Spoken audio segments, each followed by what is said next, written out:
संरक्षण मंत्री राजनाथ सिंह यांनी आज भारतीय संरक्षण दलातल्या महिला अधिकाऱ्यांच्या विश्व परिक्रमा प्रवासाला दूरदृश्य प्रणालीद्वारे हिरवा झेंडा दाखवून रवाना केलं।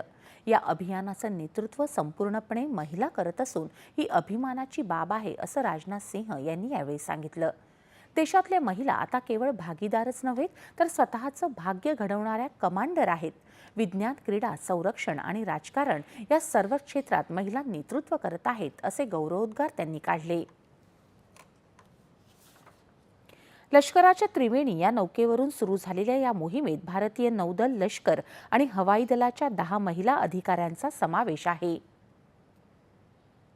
या चमूमध्ये लष्कराच्या 5 महिला अधिकारी, नौदलाच्या 1 आणि हवाई दलाच्या 4 महिला अधिकाऱ्यांचा समावेश आहे।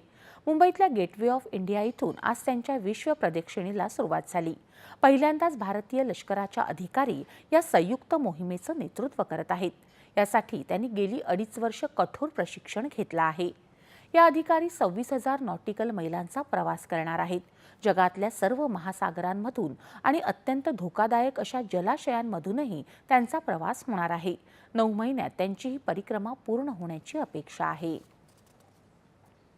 नेपाळमध्ये आज अध्यक्ष रामचंद्र पौडेल आणि नेपाळचे